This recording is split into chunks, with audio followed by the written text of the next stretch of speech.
53 llamadas. 53 veces sonó mi teléfono después de que Clara, mi nuera, descubriera lo que realmente había en el ático de esa casa podrida que me había regalado con tanto desprecio.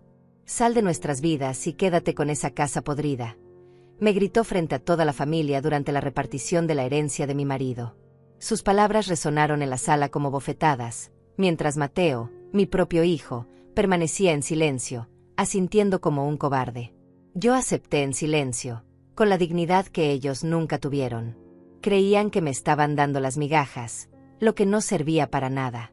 Pero una semana después, cuando subí por primera vez al ático de esa casa familiar que había pertenecido a mi suegra, encontré algo que hizo que esas víboras ambiciosas llamaran hasta romper sus dedos marcando mi número.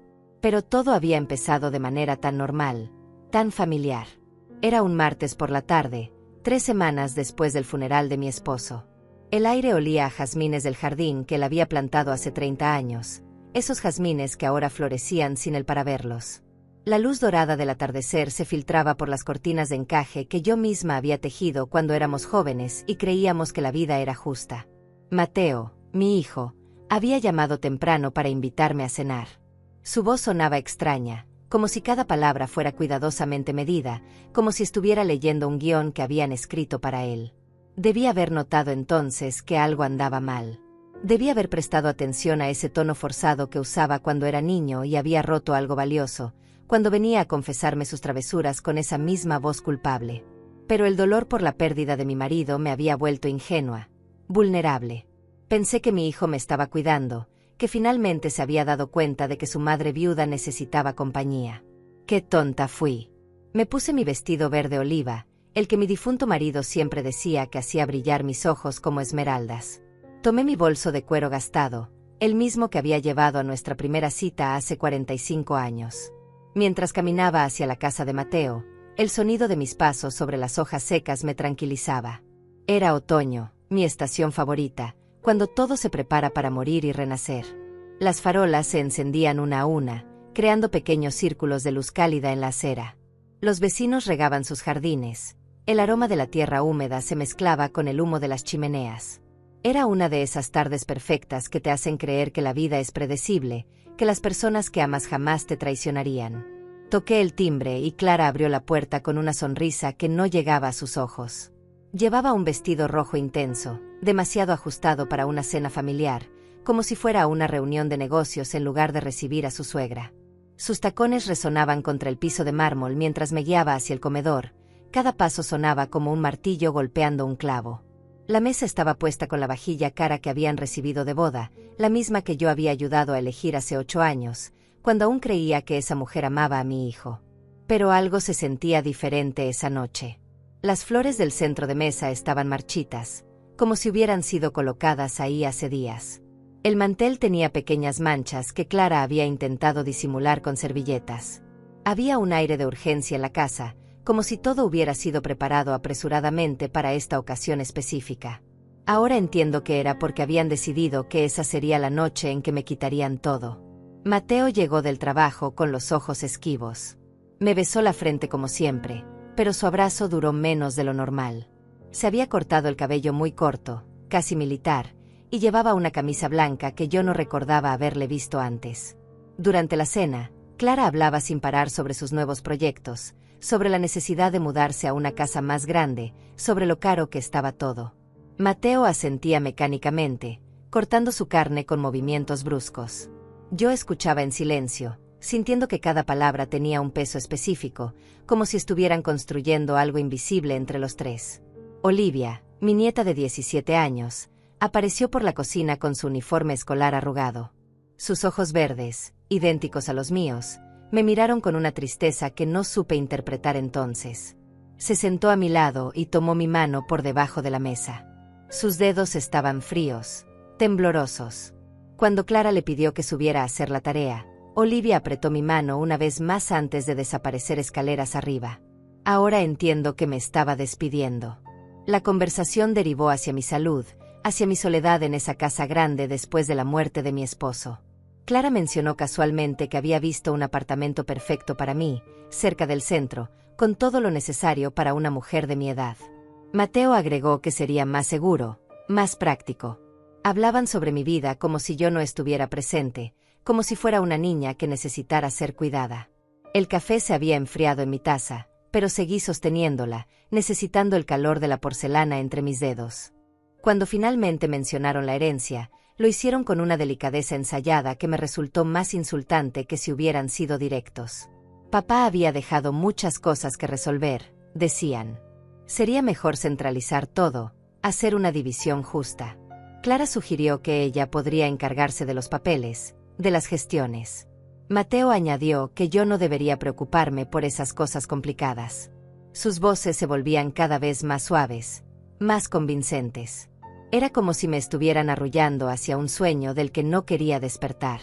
Pero ahora, recordando esa noche, puedo ver claramente todos los signos que ignoré. La forma en que Clara había memorizado cada detalle de lo que mi esposo había dejado. Como si hubiera estado inventariando nuestras posesiones durante meses, esperando el momento perfecto para reclamarlas. La manera en que Mateo evitaba mirarme a los ojos cuando hablaba de mi futuro, como si ya hubiera sido decidido sin mi participación. Y sobre todo, la urgencia mal disimulada en sus gestos, como si tuvieran prisa por terminar con este trámite incómodo. Los meses anteriores habían sido un torbellino de dolor y confusión.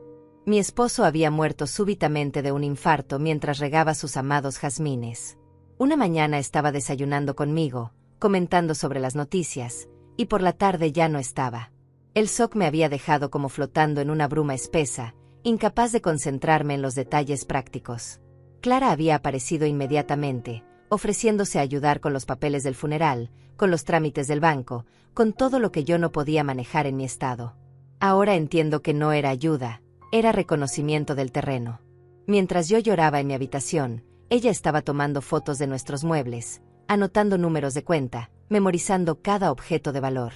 Mateo la acompañaba en estas visitas, pero siempre se quedaba en la cocina, preparándote que yo nunca terminaba, mientras ella desaparecía por la casa con excusas de buscar documentos importantes. Durante esas semanas, Clara había desarrollado una rutina muy específica.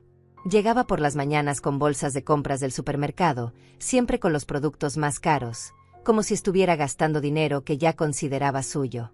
Reorganizaba mi despensa, tiraba cosas que según ella estaban vencidas, aunque yo sabía que no era cierto. Movía pequeños objetos del lugar, siempre con la excusa de limpiar mejor, pero yo notaba que desaparecían cosas menores. Un cenicero de plata, una figura de porcelana, un reloj de mesa que había sido de mi madre. Cuando le preguntaba por estos objetos, Clara me miraba con una expresión de preocupación exagerada y me decía que seguramente los había guardado en algún lugar y se me había olvidado. Que era normal, que el dolor me tenía confundida. Mateo respaldaba estas explicaciones con una rapidez que ahora me resulta sospechosa. Era como si hubieran ensayado estas conversaciones, preparándose para mis preguntas. Las visitas de Clara se volvieron más frecuentes después del funeral. Aparecía con Mateo casi todos los días, siempre con una excusa diferente: traer comida, revisar que yo estuviera bien, ayudar con la correspondencia. Pero yo empezaba a notar pequeños detalles extraños. La forma en que Clara conocía la ubicación exacta de cosas que yo nunca le había mostrado. Como sabía que las llaves de repuesto estaban en el cajón de la cocina, o donde guardaba los documentos importantes. Una tarde, mientras Clara estaba en el baño, revisé mi escritorio y noté que algunos papeles habían sido movidos. Mis estados de cuenta bancarios estaban en un orden diferente al que yo los había dejado. Las escrituras de la casa tenían pequeñas marcas, como si alguien las hubiera fotocopiado. Cuando confronté a Clara al respecto, me dijo que había estado ayudándome a organizarlos, que todo estaba muy desordenado y que ella solo quería facilitarme las cosas. Mateo había cambiado también. Mi hijo, que siempre había sido cariñoso y atento, se había vuelto distante. Sus abrazos eran mecánicos, sus conversaciones superficiales. Cuando yo intentaba hablar sobre mi dolor, sobre cómo extrañaba a su padre, él cambiaba de tema rápidamente. Era como si mi tristeza fuera un obstáculo para algo más importante que tenía en mente. Un día, mientras Clara estaba en la cocina preparando almuerzo, escuché una conversación telefónica que me heló la sangre.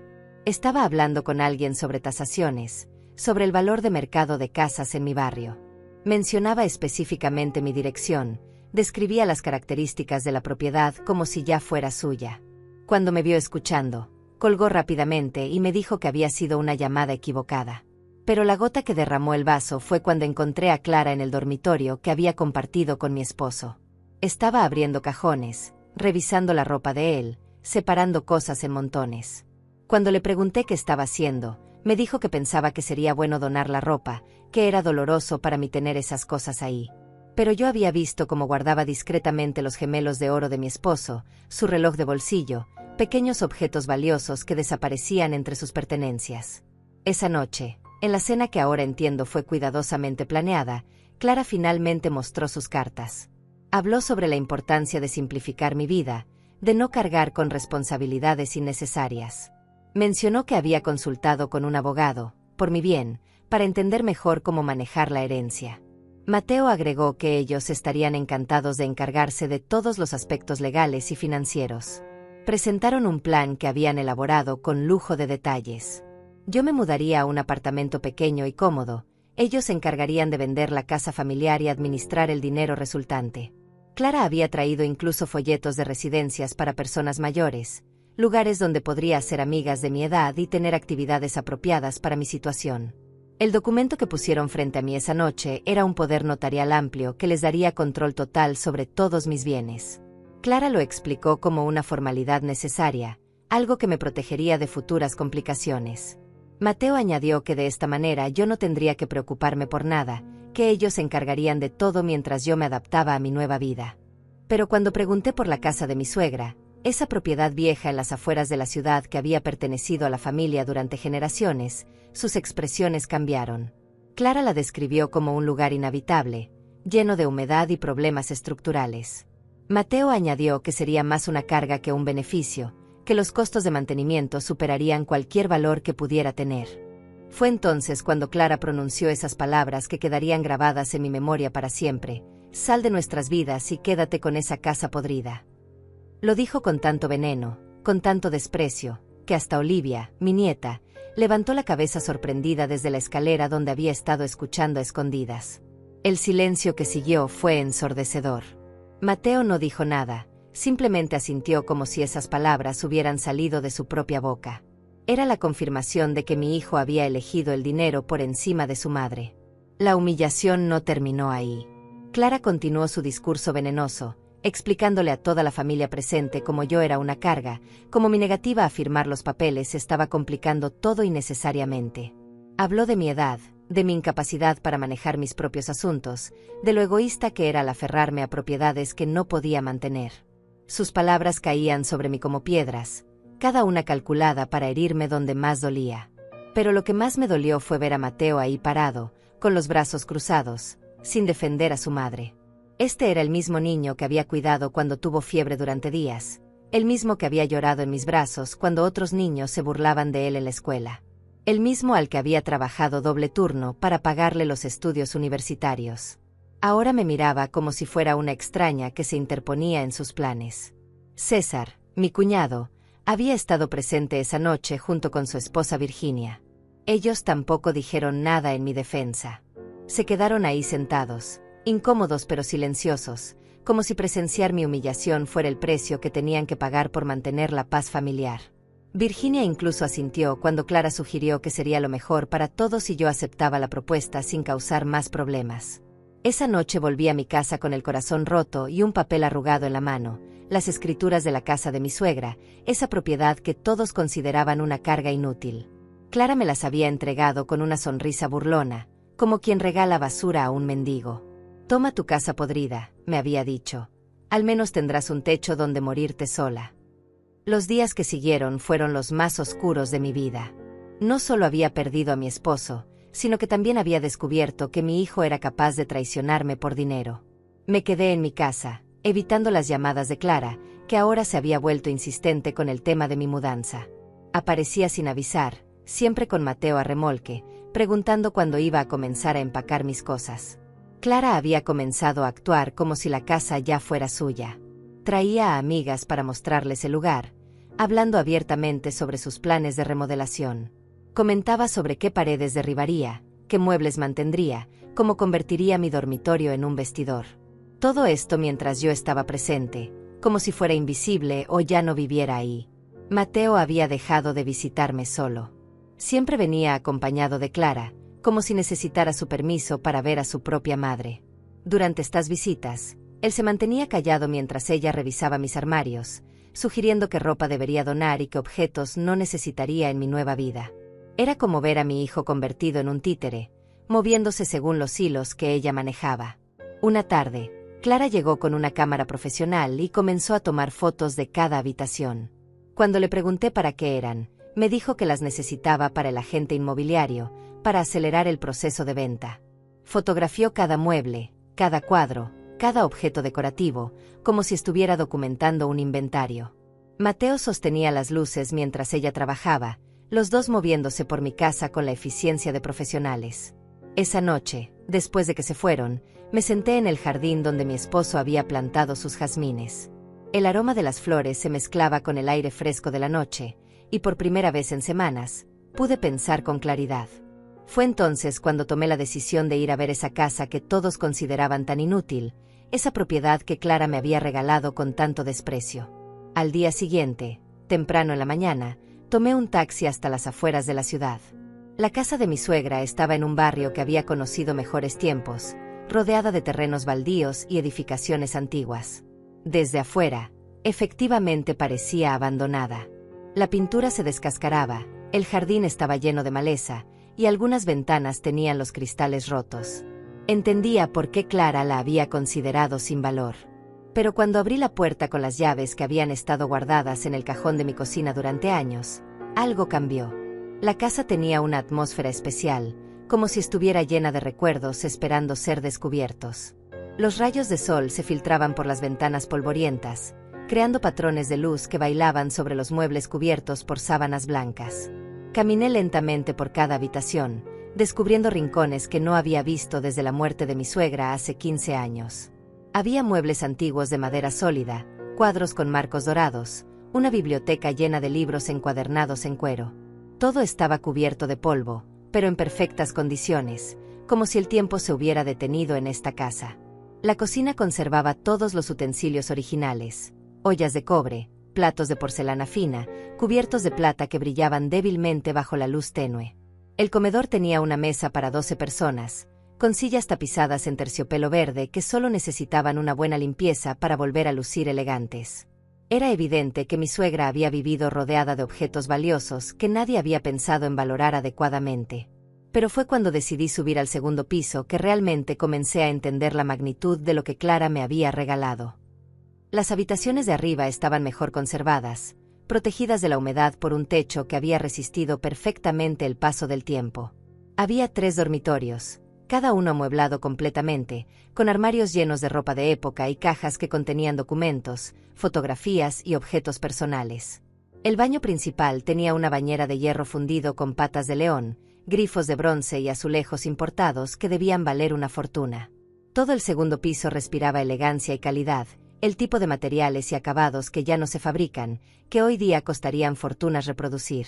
Pero fue cuando vi la escalera que llevaba al ático que mi corazón comenzó a latir más rápido. Era una escalera de madera sólida, con barandillas talladas a mano, que ascendía hacia una puerta de roble que no había sido abierta en años. Por alguna razón, sentí que ahí arriba me esperaba algo importante, algo que cambiaría todo lo que creía saber sobre esta casa que Clara había despreciado tanto. Subí esa escalera hacia el ático con el corazón latiéndome tan fuerte que podía escucharlo en mis oídos. Cada escalón crujía bajo mis pies, como si la casa me estuviera advirtiendo que me preparara para lo que estaba a punto de descubrir. La puerta del ático estaba cerrada con un pestillo oxidado que resistió mis primeros intentos, pero finalmente cedió con un gemido metálico que resonó por toda la casa. Cuando empujé la puerta, una ráfaga de aire cálido y polvoriento me golpeó la cara. El ático era mucho más grande de lo que había imaginado, extendiéndose por toda la superficie de la casa. La luz del sol se filtraba por una claraboya que había estado oculta desde el exterior, iluminando un espacio que parecía sacado de un cuento de tesoros escondidos. Pero no eran solo tesoros lo que encontré ahí arriba. Había algo mucho más valioso: la verdad. Sobre una mesa de roble macizo, protegidos por un vidrio grueso, estaban esparcidos documentos que parecían importantes. Me acerqué con manos temblorosas y comencé a examinarlos. Eran escrituras, planos, certificados que databan de décadas atrás. Documentos que Clara jamás había visto, que nadie había pensado en buscar. Las primeras escrituras que revisé me dejaron sin aliento. La propiedad que yo creía que era solo una casa vieja en realidad abarcaba un terreno de 5 hectáreas. 5 hectáreas que incluían no solo la casa, sino también varios lotes baldíos que ahora estaban en el centro de una zona de desarrollo urbano. Según los documentos, estos terrenos habían sido adquiridos por mi suegra en los años 60, cuando toda esa área era considerada rural y sin valor. Pero ahí no terminaba todo. Entre los papeles encontré un informe geológico fechado apenas 2 años atrás. Alguien, probablemente contratado por el ayuntamiento, había hecho estudios del suelo para un proyecto de infraestructura. El informe confirmaba que el terreno era perfecto para construcción, con acceso directo a las principales vías de comunicación que se estaban desarrollando en la zona. Había también correspondencia entre mi suegra y varios desarrolladores inmobiliarios. Cartas que databan de los últimos años de su vida, donde diferentes empresas le ofrecían sumas astronómicas por el terreno. Ofertas que ella había rechazado sistemáticamente, aparentemente esperando el momento adecuado para vender o simplemente porque no necesitaba el dinero. La última carta era de una empresa constructora muy conocida en la ciudad, fechada apenas 6 meses antes de la muerte de mi suegra. Le ofrecían una cantidad que me hizo parpadear varias veces para asegurarme de que había leído correctamente los ceros. Era más dinero del que yo había visto en toda mi vida, suficiente para comprar 20 casas como la que Clara tanto codiciaba. Pero los documentos revelaban algo aún más impactante. Había planos urbanísticos oficiales que mostraban el desarrollo futuro de toda la zona. Según estos planos, el gobierno había aprobado la construcción de un centro comercial gigantesco justo al lado de mi propiedad, y una estación de metro que conectaría directamente con el centro de la ciudad. El valor de mi terreno no solo era alto ahora, sino que se multiplicaría exponencialmente en los próximos años. Entre los papeles también encontré algo que me hizo sonreír por primera vez en semanas. Una carta personal de mi suegra dirigida a mí. Era una carta que había escrito poco antes de morir, explicándome sobre estos documentos y pidiéndome que los mantuviera en secreto hasta el momento adecuado. Ella había previsto que después de su muerte, y especialmente después de la muerte de mi esposo, habría personas que tratarían de aprovecharse de mi situación. En la carta, mi suegra me explicaba que había mantenido en secreto el verdadero valor de la propiedad porque conocía bien el carácter de ciertas personas en la familia. Había notado las miradas codiciosas de Clara durante las reuniones familiares, la manera en que evaluaba cada objeto valioso en nuestras casas. Mi suegra había sido una mujer muy observadora, y había visto venir esta traición mucho antes que yo. La carta terminaba con instrucciones específicas sobre cómo manejar la situación cuando llegara el momento. Me recomendaba el nombre de un abogado de confianza, Sebastián Morales, que había trabajado con ella en el pasado y conocía todos los detalles legales de la propiedad. También me aconsejaba que mantuviera todo en secreto hasta tener todos los documentos legales en orden, para evitar que alguien pudiera sabotear mis derechos sobre el terreno. Pero había más sorpresas en ese ático. En un baúl de madera tallada encontré joyas que habían pertenecido a varias generaciones de la familia. Collares de perlas, pulseras de oro, anillos con piedras preciosas que brillaban incluso bajo la luz tenue del ático. Cada pieza estaba cuidadosamente envuelta en papel de seda y acompañada de pequeñas tarjetas que explicaban su historia y procedencia. Había también una colección de monedas antiguas, algunas de plata, otras de oro, organizadas en álbumes especiales. Según las anotaciones de mi suegra, muchas de estas monedas eran extremadamente raras y valiosas. Había incluso certificados de autenticidad emitidos por casas de subastas prestigiosas, confirmando que algunas piezas valían más que un auto nuevo. En otro rincón del ático descubrí algo que me llenó de emoción: cuadros originales de artistas reconocidos, cuidadosamente almacenados en fundas protectoras. Mi suegra había sido una coleccionista discreta, adquiriendo obras de arte durante décadas sin hacer alarde de su valor. Había pinturas de artistas locales que ahora eran famosos internacionalmente, obras que habían comprado por poco dinero y que ahora valían fortunas. Entre todos estos tesoros, lo que más me impactó fue encontrar documentos que demostraban cómo Clara había estado investigando mi situación financiera durante meses. Había fotocopias de mis estados de cuenta bancarios, copias de las escrituras de mi casa, incluso informes sobre mis pólizas de seguro. Todo esto había sido obtenido de manera ilegal, probablemente sobornando a empleados bancarios o utilizando información que Mateo había conseguido durante sus visitas a mi casa. Los documentos mostraban que Clara había estado planeando esta estafa desde mucho antes de la muerte de mi esposo. Había cronogramas detallados sobre cuándo y cómo se acercaría a mí, qué estrategias usaría para convencerme de firmar los poderes notariales.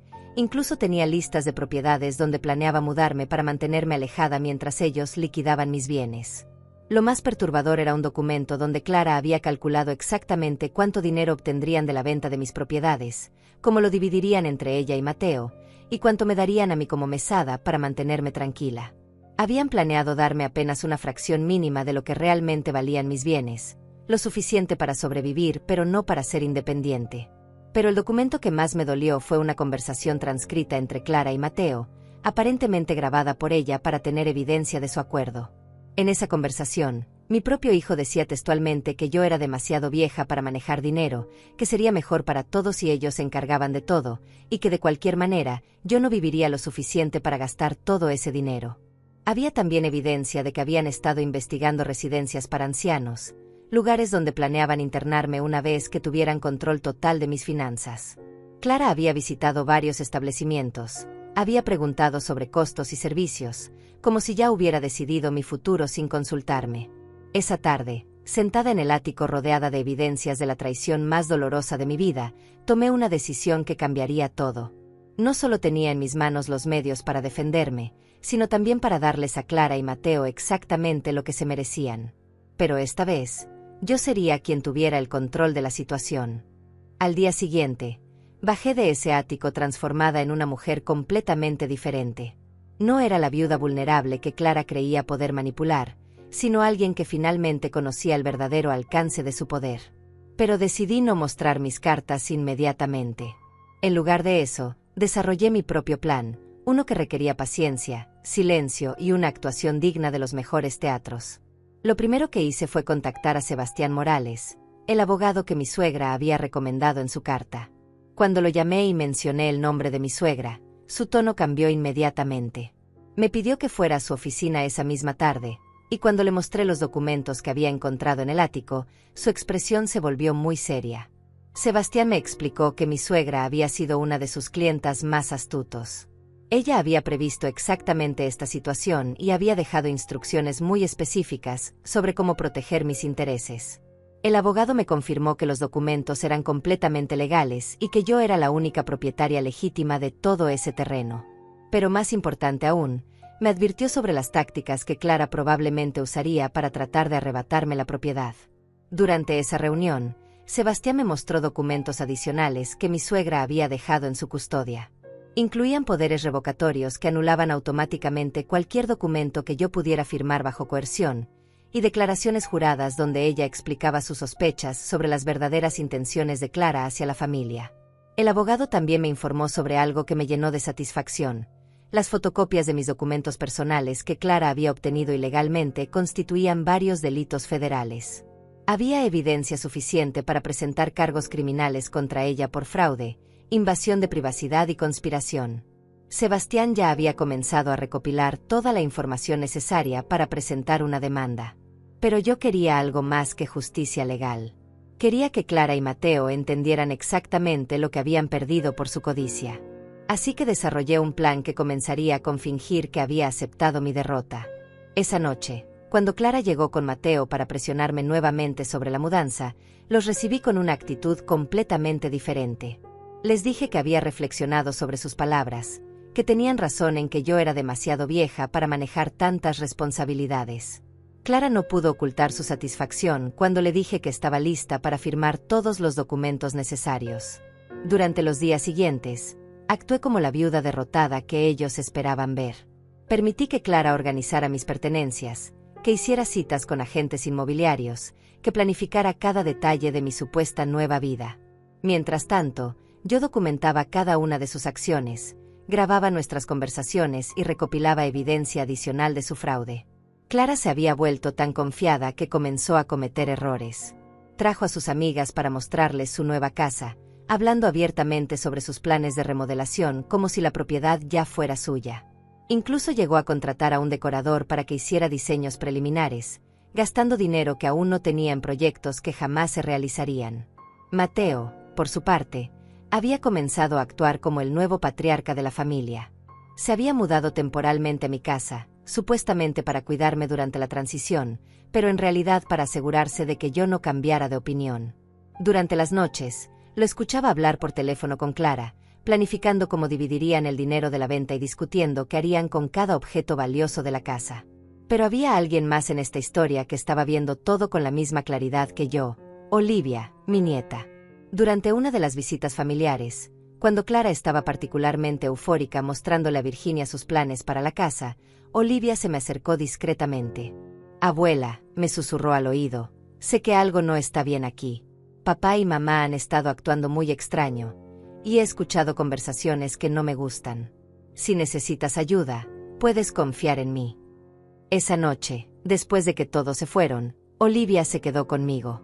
Le conté todo lo que había descubierto, le mostré algunos de los documentos del ático, y vi cómo sus ojos se llenaban de lágrimas al entender la magnitud de la traición de sus propios padres. Olivia me confirmó cosas que yo había sospechado, pero no había podido comprobar. Me contó que había visto a Clara revisando mis documentos cuando yo no estaba presente, que había escuchado conversaciones telefónicas donde sus padres discutían sobre mi dinero como si ya fuera suyo, y que incluso habían estado planificando vacaciones caras que pagarían con los fondos de la venta de mis propiedades. Pero lo que más me dolió escuchar fue cuando Olivia me dijo que Clara había estado diciéndole a sus amigas que yo estaba desarrollando signos de demencia, que era solo cuestión de tiempo antes de que tuvieran que internarme en una institución. Esta mentira no solo justificaría el control total sobre mis finanzas, sino que también la protegería legalmente si alguien cuestionaba sus acciones. Con la ayuda de Olivia, comencé a implementar la segunda fase de mi plan. Necesitaba que Clara y Mateo se sintieran completamente seguros de su victoria antes de revelar mis cartas. Así que aceleré el proceso, mostrándome cada vez más ansiosa por terminar con todos los trámites. Sebastián, siguiendo mis instrucciones, había preparado documentos falsos que parecían otorgarle a Clara el control que ella buscaba. Estos documentos no tenían ningún valor legal real, pero estaban diseñados para parecer auténticos a primera vista. El plan era que Clara firmara varios documentos creyendo que estaba asegurando su control sobre mis bienes, cuando en realidad estaría proporcionando evidencia adicional de su intento de fraude. Durante este periodo, Clara se había vuelto particularmente cruel conmigo.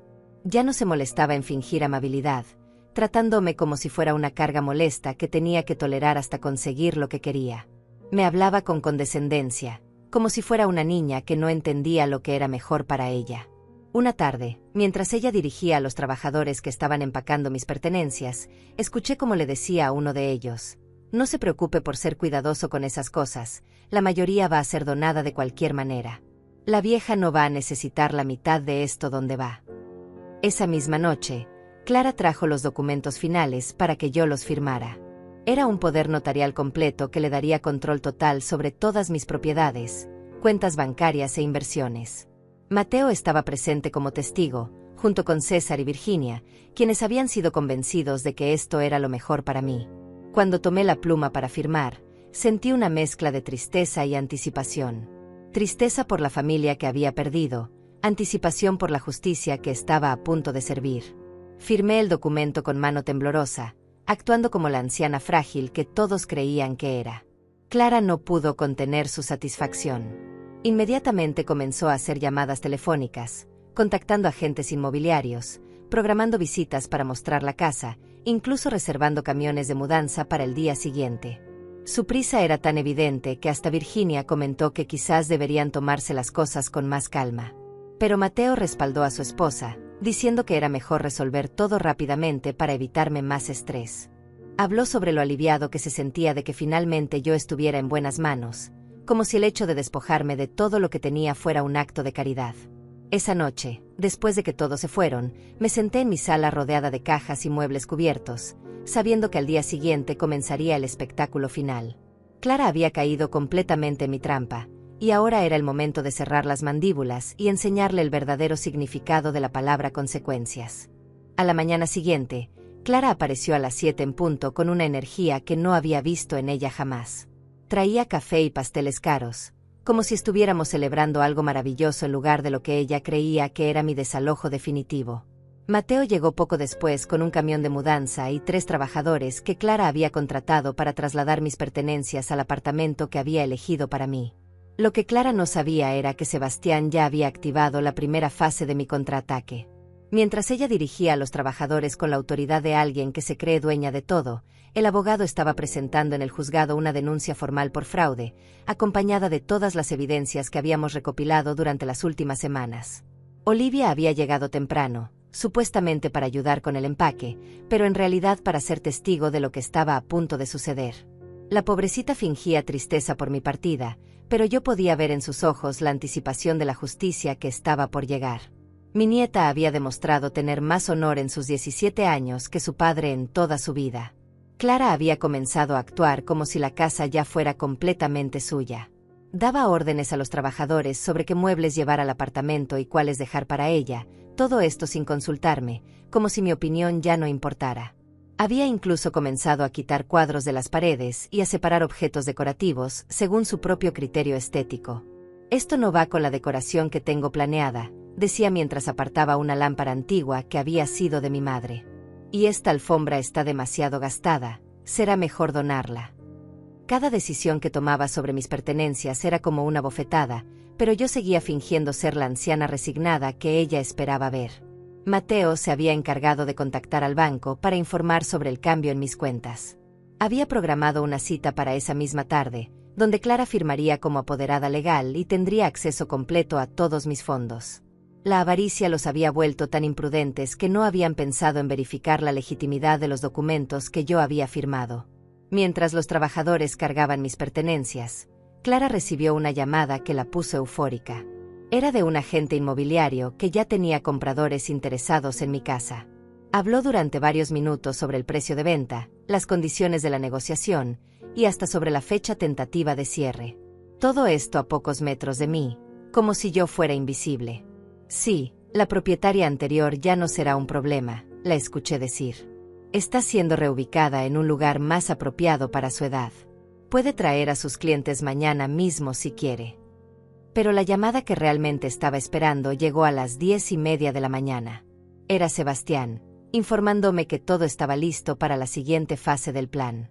Las autoridades ya habían sido notificadas, los documentos legales estaban en orden, y los oficiales llegarían exactamente al mediodía. Para entonces, Clara había invitado a varias de sus amigas para que vieran su nueva casa. Llegaron con champán y flores, felicitándola por su adquisición y elogiando su buen gusto para conseguir una propiedad tan hermosa en una zona tan exclusiva. Era como si estuvieran celebrando mi funeral mientras yo aún estaba viva. Una de sus amigas, una mujer llamada Patricia que siempre me había tratado con condescendencia, comentó: «Qué suerte que la anciana haya entrado en razón. A veces hay que tomar decisiones difíciles por el bien de las personas mayores». Otra agregó: «Clara, admiro mucho cómo has manejado esta situación. No debe haber sido fácil convencer a tu suegra de que esto era lo mejor para ella». Clara aceptaba estos elogios con una modestia falsa que me daba náuseas. Hablaba sobre lo difícil que había sido para ella tomar el control de mis asuntos, como si fuera un sacrificio personal en lugar del robo calculado que realmente era.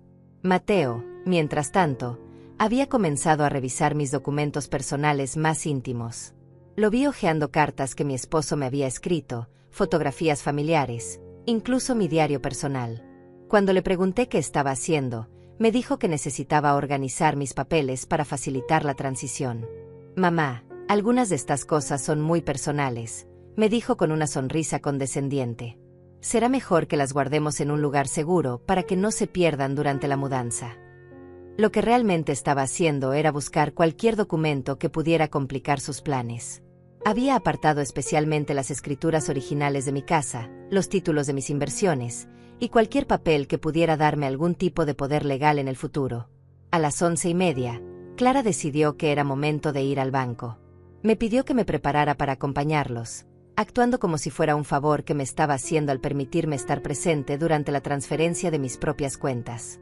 Mateo ya había llamado un taxi, y Clara había empacado todos los documentos que creía necesarios para completar el proceso.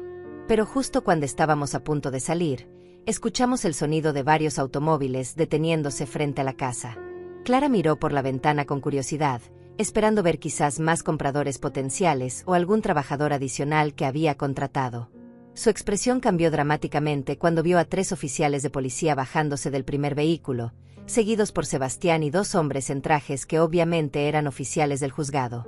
El segundo automóvil contenía a 2 investigadores de fraude bancario que Sebastián había contactado después de revisar la evidencia de las actividades ilegales de Clara. «¿Qué está pasando aquí?», preguntó Clara con una voz que comenzaba a temblar. Sus amigas, que momentos antes estaban celebrando, ahora se veían confundidas y preocupadas. Mateo se había puesto pálido y miraba hacia la puerta como si estuviera considerando huir. Sebastián entró primero, llevando una carpeta gruesa llena de documentos legales. Los oficiales lo siguieron, y uno de ellos pidió identificación a todos los presentes. El investigador de fraude comenzó inmediatamente a explicar que habían venido a ejecutar una orden judicial relacionada con actividades fraudulentas y apropiación indebida de propiedades. «Señora Clara», dijo el investigador principal, «tenemos evidencia de que usted ha estado involucrada en una conspiración para defraudar a la señora Matilde mediante documentos falsificados y coerción. También tenemos pruebas de acceso ilegal a información bancaria privada y manipulación de documentos legales». Clara trató de mantener la compostura, pero su voz se quebró cuando respondió: «Debe haber algún error. Yo solo estoy ayudando a mi suegra con sus asuntos financieros. Ella me pidió que me hiciera cargo de todo». Fue entonces cuando Sebastián abrió su carpeta y comenzó a mostrar las evidencias. Las fotocopias ilegales de mis documentos bancarios, las grabaciones de las conversaciones donde Clara y Mateo discutían sobre mi dinero, los planos fraudulentos para internarme en una institución, todo estaba ahí, organizado cronológicamente y documentado legalmente. Pero la verdadera sorpresa llegó cuando Sebastián reveló los documentos del ático. Cuando explicó el verdadero valor de la propiedad que Clara me había regalado con tanto desprecio, vi cómo su rostro pasaba por una serie de emociones: confusión, incredulidad, horror, y finalmente, una rabia pura que no pudo ocultar. «Eso es imposible», gritó, perdiendo completamente la compostura. «Esa casa no vale nada. Está llena de humedad y a punto de caerse. Yo la revisé personalmente». El investigador sonrió mientras le mostraba los documentos oficiales que confirmaban el valor real del terreno. «Señora, según nuestros registros, usted le regaló a su suegra una propiedad valorada en varios millones de pesos. Considerando que esto ocurrió como parte de un esquema para defraudarla de sus otros bienes, esto constituye evidencia adicional de su intención criminal». Mateo había comenzado a negar todo, insistiendo en que solo había estado tratando de ayudar a su madre. Pero cuando Sebastián reprodujo algunas de las grabaciones donde él participaba activamente en la planificación del fraude, sus excusas se desmoronaron completamente. Las amigas de Clara habían comenzado a retirarse discretamente. Obviamente no querían estar asociadas con lo que claramente se estaba convirtiendo en un escándalo criminal. Patricia, que momentos antes elogiaba a Clara por su manejo de la situación, ahora fingía no conocerla bien. Pero lo que más satisfacción me dio fue ver la reacción de Clara cuando finalmente entendió la magnitud de lo que había perdido. No solo había fallado en su intento de robarme, sino que me había entregado voluntariamente la propiedad más valiosa de toda la herencia. Su propia codicia y desprecio habían sido los instrumentos de su derrota. El momento que más había esperado finalmente llegó cuando uno de los oficiales le pidió a Clara que extendiera sus manos. «Señora Clara, está usted arrestada por fraude, conspiración y apropiación indebida. Tiene derecho a guardar silencio y a solicitar un abogado». Las esposas metálicas brillaron bajo la luz de la mañana mientras se cerraban alrededor de sus muñecas, el mismo sonido que había escuchado tantas veces en las películas, pero que ahora resonaba como música celestial en mis oídos. Clara comenzó a gritar, pero ya no era la mujer controlada y manipuladora que había conocido. Era una criatura desesperada, furiosa, mostrando finalmente su verdadera naturaleza. «Esto es una conspiración. Esa vieja me tendió una trampa. Mateo, haz algo. No dejes que se salga con la suya». Pero Mateo tenía sus propios problemas. El segundo oficial ya lo había esposado también, y le estaba leyendo sus derechos mientras él balbuceaba excusas incoherentes. «Mamá, yo no sabía. Clara me convenció. Yo solo quería ayudarte». Sus palabras sonaban patéticas, como las de un niño que había sido atrapado robando dulces. Sebastián se acercó a mí con una sonrisa profesional pero satisfecha. «Señora Matilde, los documentos que firmó ayer no tienen ningún valor legal. Como habíamos planeado, eran completamente falsos. Sus propiedades y cuentas bancarias permanecen completamente bajo su control. Además, Tenemos evidencia suficiente para recuperar cualquier objeto personal que ellos hayan tomado de su casa. Mientras los oficiales escoltaban a Clara y Mateo hacia los vehículos policiales, ella se volvió hacia mí con una expresión de odio puro que me heló la sangre. Te vas a arrepentir de esto, vieja maldita. Cuando salga de la cárcel, me voy a encargar de que pagues por esto. Te voy a quitar hasta el último peso. Pero sus amenazas ya no me daban miedo. Por primera vez en meses, me sentí completamente en control de mi propia vida. Clara, le dije con una calma que le enfureció aún más. Espero que en la cárcel tengas tiempo para reflexionar sobre las palabras que me dijiste. Sal de nuestras vidas y quédate con esa casa podrida. Gracias por el consejo. Me ha resultado muy útil. Los investigadores se quedaron varias horas más, documentando todas las evidencias adicionales que encontraron en mi casa. Había más pruebas de las actividades ilegales de Clara de las que yo había imaginado. Habían encontrado llaves copiadas de mi casa, dispositivos de grabación que había instalado sin mi conocimiento, e incluso medicamentos que había estado agregando a mi té para mantenerme somnolienta y confundida durante nuestras conversaciones importantes. Olivia había estado llorando en silencio durante todo el arresto, pero se acercó a mí cuando los oficiales se fueron. Abuela, siento mucho lo que papá y mamá te hicieron. No puedo creer que fueran capaces de algo así. La abracé fuertemente, sabiendo que ella era la única familia que realmente me quedaba. Mi niña, le dije, tú no tienes nada de qué disculparte. Tu valor para contarme la verdad fue lo que me dio fuerzas para luchar. Sin ti, ellos habrían ganado. Esa tarde, Sebastián y yo fuimos al banco para asegurar todas mis cuentas y cambiar todos los códigos de acceso. El gerente, que había conocido a mi familia durante años, estaba horrorizado cuando le expliqué lo que había estado pasando. Me aseguró que implementarían medidas adicionales de seguridad para proteger mis fondos. Pero la verdadera sorpresa llegó cuando Sebastián me llevó a conocer personalmente a los representantes de la empresa constructora que había estado interesada en mi terreno. Cuando les mostré los documentos del ático y confirmé que yo era la propietaria legal de toda la propiedad, su oferta superó incluso mis expectativas más optimistas. Señora Matilde, me dijo el director de desarrollo, su propiedad está ubicada en el punto exacto donde vamos a construir nuestro proyecto más ambicioso. Estamos preparados para ofrecerle una suma que le permitirá vivir cómodamente el resto de su vida, más una participación en las ganancias futuras del desarrollo. La cantidad que me ofrecieron era tan grande que tuve que pedirles que la escribieran en papel para poder creerla. Era más dinero del que había visto en toda mi vida, suficiente para comprar 10 casas como la que Clara tanto había codiciado. Pero más importante que el dinero era la sensación de haber recuperado mi dignidad y mi independencia. Durante los días siguientes, las noticias del arresto se extendieron por toda la familia extendida.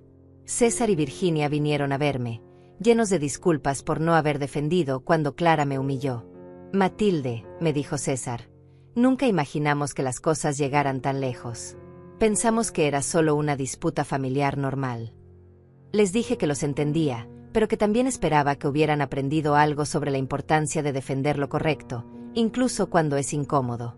Virginia lloró cuando le conté todos los detalles de la conspiración, especialmente las partes sobre los planes de internarme en una institución. Las amigas de Clara también comenzaron a llamarme, tratando de distanciarse de las acciones de ella. Patricia, que había elogiado a Clara por manejar mi situación, ahora insistía en que nunca había entendido realmente lo que estaba pasando. Todas querían asegurarme que ellas nunca habrían aprobado un fraude si hubieran sabido la verdad. Pero la llamada que más me satisfizo fue de la directora de una de las residencias para ancianos que Clara había visitado. Señora Matilde, me dijo, una mujer vino aquí hace unas semanas preguntando sobre nuestros servicios para su suegra. Dijo que usted estaba desarrollando demencia y que necesitaría cuidado especializado pronto. Después de ver las noticias sobre su situación, queríamos informarle de esta visita. Esta información proporcionó evidencia adicional de la premeditación de Clara, y Sebastián la agregó inmediatamente al expediente legal. Cada nuevo detalle que emergía hacía que la situación legal de Clara y Mateo fuera peor.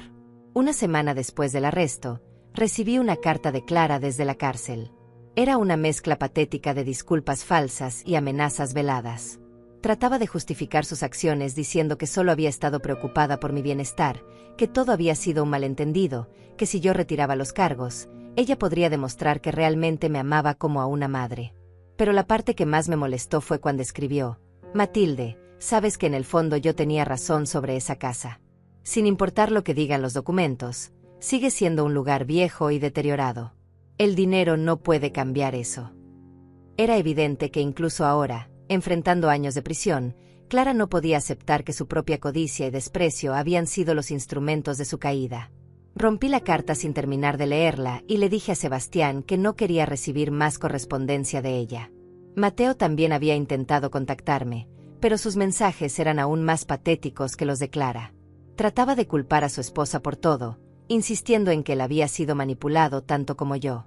Pero yo recordaba perfectamente cómo había permanecido en silencio cuando Clara me humilló, cómo había participado activamente en la planificación de mi despojo. Un mes después del arresto, Sebastián me informó que tanto Clara como Mateo habían sido formalmente acusados de múltiples delitos. El fiscal había decidido procesar el caso con todo el peso de la ley, especialmente debido a la naturaleza premeditada del fraude y el hecho de que habían dirigido sus acciones contra una persona vulnerable. Señora Matilde, me dijo Sebastián, basándome en la evidencia que tenemos, Clara podría enfrentar entre 5 y 10 años de prisión. Mateo, como cómplice, probablemente recibirá una sentencia menor, pero aún así significativa.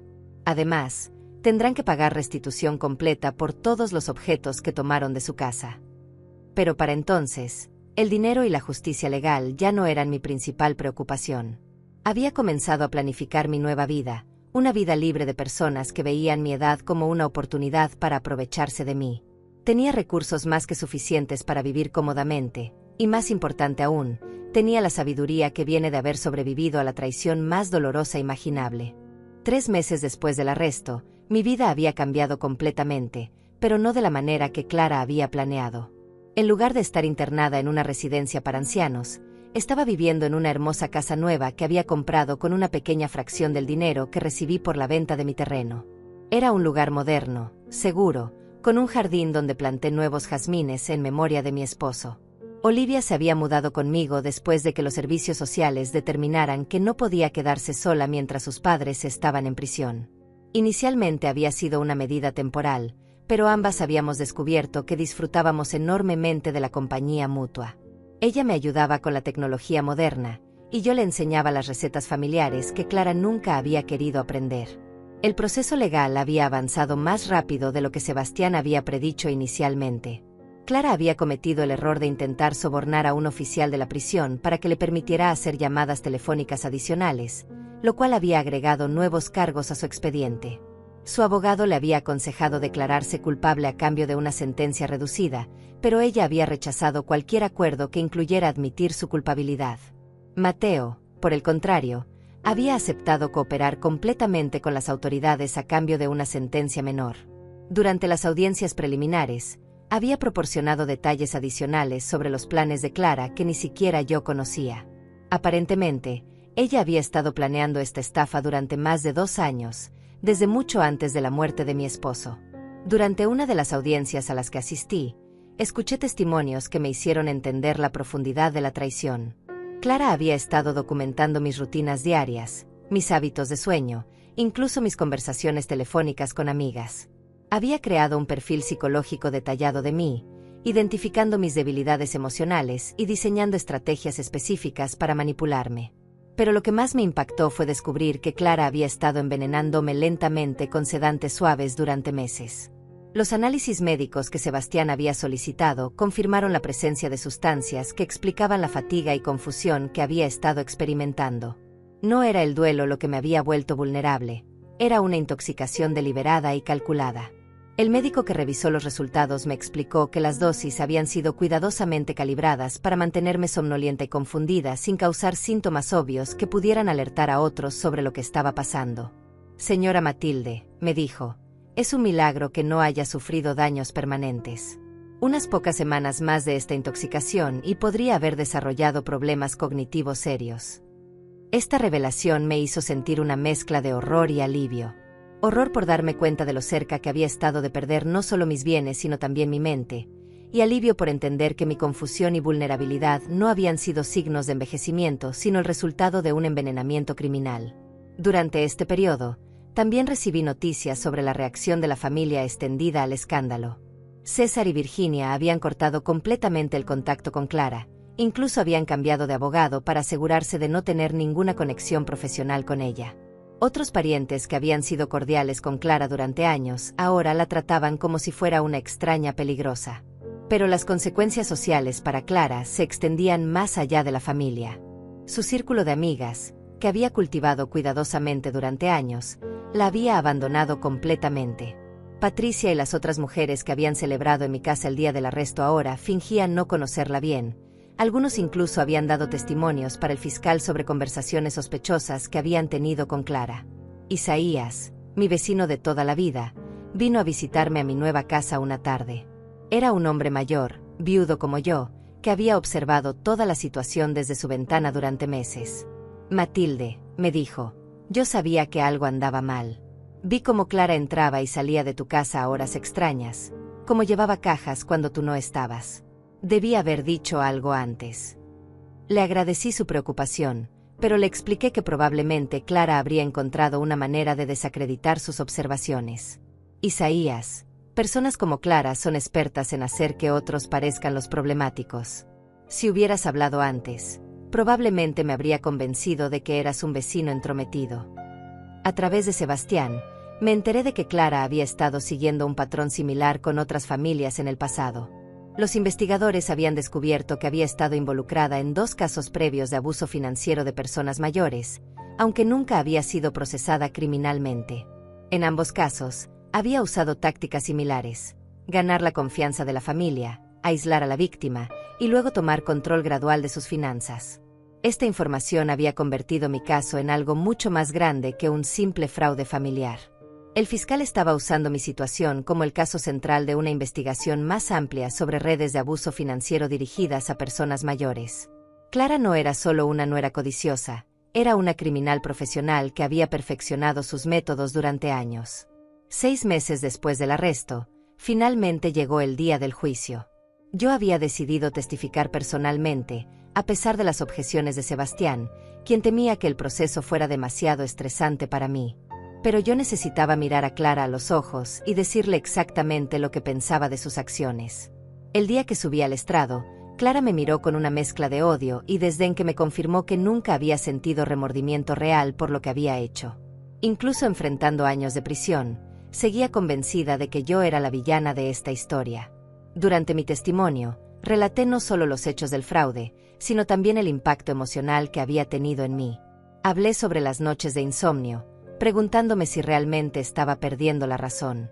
Describí la sensación de traición al descubrir que mi propio hijo había participado en el plan para despojarme de todo lo que tenía. Pero también hablé sobre mi recuperación, sobre cómo había encontrado la fuerza para luchar contra ellos. Señor juez, dije, Clara pensó que podía aprovecharse de mí porque soy una mujer mayor y viuda. Pero subestimó completamente mi determinación y mi inteligencia. Al final, su propia codicia fue la que la destruyó. Cuando el abogado de Clara intentó sugerir que yo había exagerado los hechos o que había malinterpretado las intenciones de su clienta, yo tenía respuestas preparadas para cada una de sus preguntas. Los meses de planificación con Sebastián habían valido la pena. Estaba completamente preparada para enfrentar cualquier táctica legal que intentaran usar. El momento más satisfactorio llegó cuando el abogado me preguntó si no pensaba que Clara había actuado con buenas intenciones, aunque hubiera cometido errores en el proceso. Señor, le respondí, las buenas intenciones no incluyen envenenar a alguien, falsificar documentos, o planificar internar a una persona en una institución mental contra su voluntad. Clara sabía exactamente lo que estaba haciendo, y lo hizo con frialdad y premeditación. El juez, una mujer de mediana edad que había manejado muchos casos similares, pareció especialmente impresionada por la evidencia del envenenamiento. Durante su interrogatorio a Clara, fue implacable en sus preguntas sobre cómo había obtenido los sedantes y por qué había decidido usar esa táctica particular. Clara intentó negar todo, pero la evidencia era abrumadora. Los análisis médicos, los testimonios de testigos, las grabaciones que habíamos hecho, todo se combinaba para pintar un cuadro inequívoco de premeditación criminal. Su abogado había hecho lo mejor que pudo, pero no había manera de defenderse contra la montaña de evidencias que habíamos recopilado. Cuando finalmente llegó el momento de la sentencia, una semana después de concluir el juicio, yo estaba presente en la sala junto con Olivia y Sebastián. Clara había perdido peso durante los meses en prisión, y su apariencia cuidadosamente mantenida había sido reemplazada por la de una mujer desesperada y derrotada. El juez se levantó para pronunciar la sentencia con una solemnidad que llenó toda la sala de un silencio expectante. Clara Méndez, dijo con voz firme, ha sido encontrada culpable de fraude agravado, conspiración, envenenamiento, falsificación de documentos y abuso financiero de una persona vulnerable. Considerando la premeditación de sus acciones, la duración de su conspiración y el daño tanto físico como emocional causado a la víctima, la sentencia de este tribunal es de 12 años de prisión sin posibilidad de libertad condicional hasta cumplir al menos 8 años. El golpe del martillo resonó como un trueno en la sala. Clara se desplomó en su silla, finalmente entendiendo que sus años de manipulación y engaño habían llegado a su fin. Mateo, que había recibido una sentencia de 4 años por su cooperación, lloraba silenciosamente en la fila de atrás. Olivia apretó mi mano mientras susurraba, «Justicia, abuela. Finalmente justicia». Pero para mí, la verdadera satisfacción no vino de ver a Clara siendo llevada esposada de vuelta a la prisión. Vino de saber que había recuperado no solo mis bienes, sino algo mucho más valioso, mi dignidad y mi fuerza interior. Durante meses, Clara me había hecho sentir como una anciana indefensa, pero ahora sabía que seguía siendo una mujer poderosa y capaz. Después del juicio, Sebastián y yo fuimos a almorzar a un restaurante elegante del centro de la ciudad. «Señora Matilde», me dijo mientras brindábamos con champán, «en mis 30 años como abogado, nunca había visto a alguien manejar una situación así con tanta inteligencia y dignidad». Clara pensó que estaba cazando a una víctima fácil, pero en realidad se enfrentó a una adversaria formidable. Sus palabras me llenaron de un orgullo que no había sentido en años. Durante los meses más oscuros de esta pesadilla, había dudado de mi propia capacidad para enfrentar la traición. Pero ahora sabía que la edad no me había debilitado. Al contrario, me había dado la sabiduría y la paciencia necesarias para derrotar a enemigos mucho más jóvenes pero infinitamente menos inteligentes. Esa noche, en mi nueva casa, Olivia y yo preparamos una cena especial para celebrar. Había invitado a Isaías, quien se había convertido en un amigo querido y confiable. También vinieron César y Virginia, quienes habían pasado meses intentando reparar su relación conmigo después de su silencio durante la humillación inicial. Durante la cena, César me pidió perdón una vez más. «Matilde», me dijo con lágrimas en los ojos, «nunca me perdonaré por no haber defendido cuando Clara te trató así. Pensé que era solo una disputa familiar, pero ahora entiendo que fue mucho más serio». Le dije que lo había perdonado hace tiempo, pero que esperaba que hubiera aprendido la importancia de defender lo correcto, incluso cuando es incómodo. «César, a veces las personas muestran su verdadero carácter en los momentos más difíciles. Espero que la próxima vez que veas a alguien siendo abusado, tengas el valor de hablar». Virginia había traído fotografías de la familia de antes de que Clara llegara a nuestras vidas. Mientras las veíamos, recordamos tiempos más felices, cuando las reuniones familiares eran realmente sobre amor y conexión en lugar de codicia y manipulación. «Matilde», me dijo, «Clara no solo te robó dinero, le robó la paz a toda la familia. Gracias por tener el valor de luchar contra ella». Olivia había comenzado a florecer durante los meses que había vivido conmigo. Sus calificaciones habían mejorado dramáticamente, había comenzado a participar en actividades escolares, y más importante aún, había recuperado la confianza en sí misma que había perdido viviendo en un hogar lleno de engaños y manipulación. «Abuela», me dijo una noche mientras estudiábamos juntas, «antes de mudarme contigo, pensaba que tal vez mamá tenía razón sobre algunas cosas.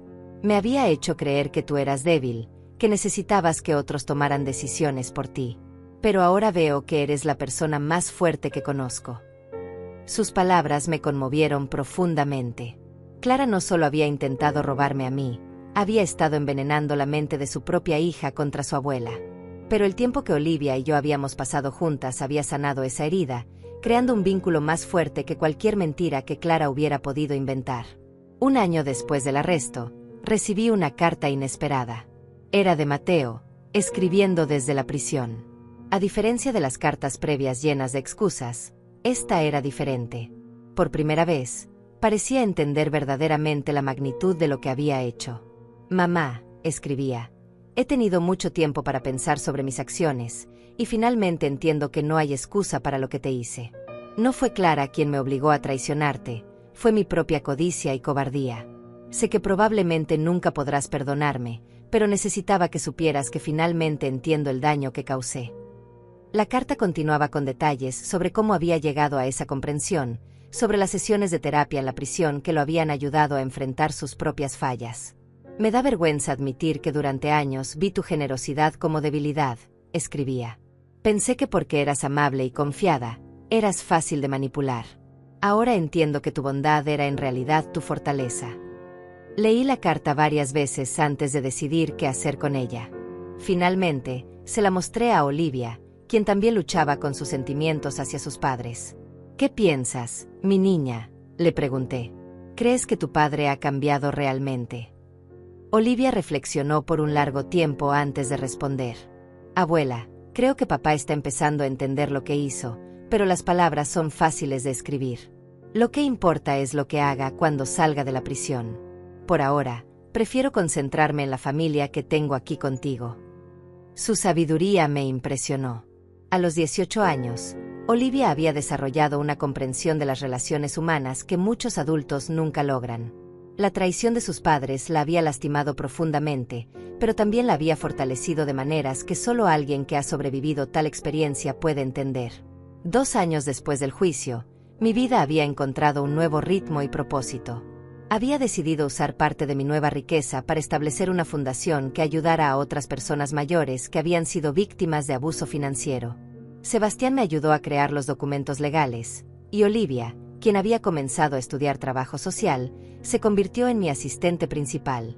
La fundación no solo proporcionaba asistencia legal gratuita a las víctimas, sino que también educaba a las familias sobre las señales de advertencia del abuso financiero.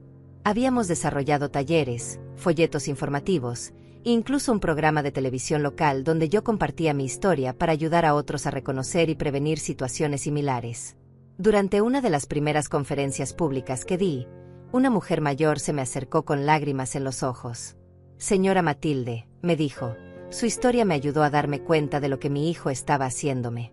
Pensé que estaba perdiendo la razón, pero ahora entiendo que él estaba manipulándome igual que Clara la manipuló a usted.